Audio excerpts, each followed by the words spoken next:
Hello, bachcho. Let's see this question. So the question over here says, first give an example of a genus of virus used as narrow spectrum insecticidal biocontrol agent. Second is, how does it serve as an aid in overall integrated pest management program. So question में बोला गया है कि ऐसा कौन सा genus of virus होता है जो हमारा narrow spectrum insecticidal control biocontrol agent की तरह यूज करा जाता है. एंड सेकेंड में बोला गया है कि ये जो होता है ऐसे क्यों एड करता है इन integrated pest management program. So the key concept given here is narrow spectrum.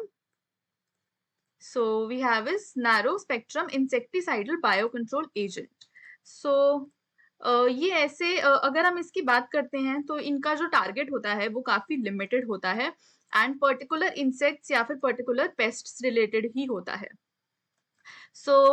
इसलिए इनको हम लोग नैरो स्पेक्ट्रम भी बोलते हैं बिकॉज इनके जो टारगेट होते हैं वो काफी लिमिटेड टारगेट होता है एंड लिमिटेड टारगेट में आइदर हमारे इंसेक्ट्स आते हैं या फिर हमारे पेस्ट्स आते हैं.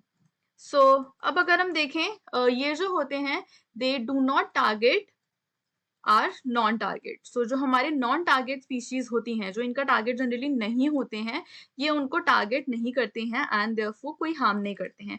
ना अब अगर हम लोग ऐसे वायरसेस की बात कर लेते हैं तो हमारे ऐसे वायरसेस के एग्जांपल्स में आते हैं nucleo पॉलीहेड्रोवायरसेस.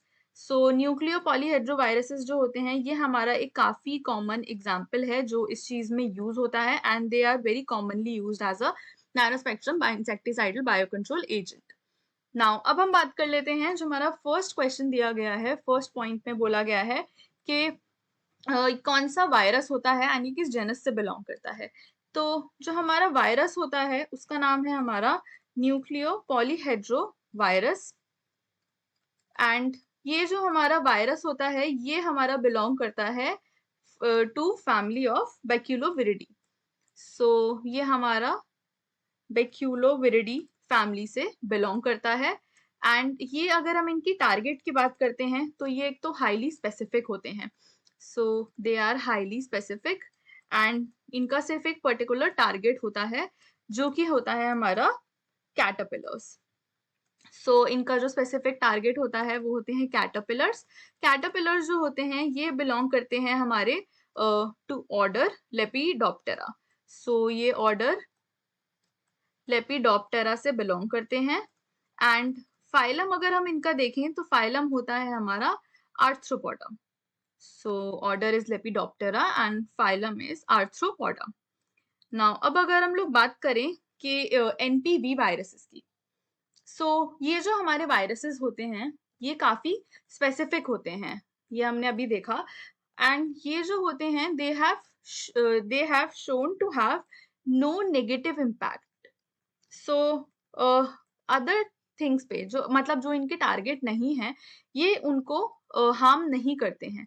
They shown to have no negative impact on plants, mammals, birds, even fishes. जो इनके टारगेट नहीं होते हैं ये उनको हार्म नहीं करते हैं. लेट्स से जितनी भी हमारी नॉन टारगेट चीजें आएंगी वो इनकी हार्मलेस रहती हैं and they only target the specific insects or pests. अब अगर हम लोग बात कर लेते हैं हमारे पेस्ट मैनेजमेंट की. सेकंड में हमें बोला गया है दैट जो हमारा पेस्ट मैनेजमेंट है IPM है उसमें ये कैसे एड करते हैं. जो अगर हम फर्स्ट पॉइंट की बात कर लें तो सबसे पहले होता है कि ये काफी स्पेसिफिक होते हैं. इनकी जो स्पेसिफिसिटी होती है वो काफी हाई होती है. व्हाट हैपेंस इज कि ये जो होते हैं ये लिमिटेड रेंज में ही एक्ट करते हैं.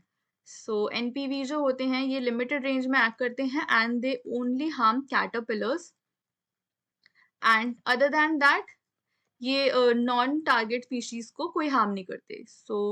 No harm to non target species. Non target species जो होती हैं वो सेफ रहती हैं इनसे. इवन इंसेक्ट्स भी इन नॉन टारगेट होते हैं तो वो यहाँ पर सेफ रहते हैं एंड इस वजह से ये जो है ये हमारा एक इकोलॉजिकल बैलेंस मेंटेन करके रखते हैं बिकॉज ये अदर देन कैटरपिलर्स अपने स्पेसिफिक टारगेट के अलावा ये किसी को भी हार्म नहीं करते हैं. देयरफॉर ये काफी सूटेबल रहते हैं. Now what happens is they are desirable as beneficial insects are being conserved. ये इसलिए भी डिज़ायरेबल होते हैं बिकॉज़ जो हमारे बेनिफिशियल इंसेक्ट्स हैं, जो इनके नॉन टारगेट स्पीशीज़ हैं, वो यहाँ पर कंज़र्व्ड रहते हैं, उनको कोई हार्म नहीं हो रहा होता है। And they aid to they aid in an overall integrated pest management. So ये जो होते हैं ओवरऑल इंटीग्रेटेड पेस्ट मैनेजमेंट, जिसको हम IPM भी बोलते हैं, ये उसमें एड करते हैं। सो देयरफॉर इसलिए हम लोग NPV को मोस्ट कॉमनली चूज करते हैं। ये हमारा प्राइमरी रीजन होता है। नाउ व्हाट हैपेंस इज कि अगर हम लोग नेक्स्ट की बात कर लेते हैं, अदर देन स्पेसिफिसिटी, NPV जो होते हैं इनके वजह से there is reduced chemical use.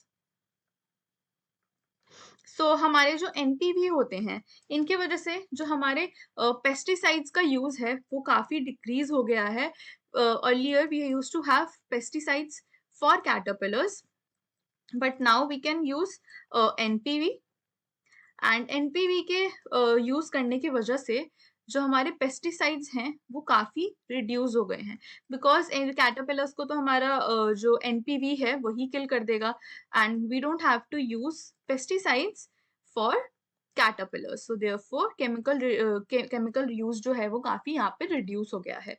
Now the third point is sustainability. अब बिकॉज ये एक नेचुरल वे है हमारा पेस्ट मैनेजमेंट के लिए, तो ये जो है ये काफी सस्टेनेबल है। So this is a natural method, and इसकी वजह से जो हमारा केमिकल यूज है वो भी रिड्यूस हो गया है। सो केमिकल यूज भी जो है वो रिड्यूस हो गया है, एंड ये जो है क्रॉप्स को फर्दर जो हमारे NPV हैं ये हार्म नहीं करते। क्रॉप्स और एनवायरनमेंट जो होता है वो हमारा सेफ रहता है। So it stage safe. Next अगर हम बात कर लेते हैं कंपैटिबिलिटी की, अ fourth point would be compatibility.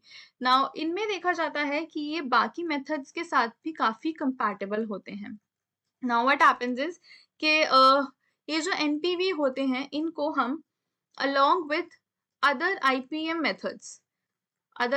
Methods के साथ भी हम इसको यूज कर सकते हैं, एंड ये जो होता है ये ओवरऑल जो है एफिकेसी को ही इम्प्रूव करेगा, बिकॉज ये काफी कंपैटिबल होता है बाकी मेथड्स के साथ। बिकॉज ऑल्सो ये NPV जो होते हैं ये अदर नॉन टारगेट स्पीशीज को, बेनिफिशियल इंसेक्ट्स को हार्म नहीं करते हैं। So therefore this is the answer for the given question. Hope you understood it well. Best of luck.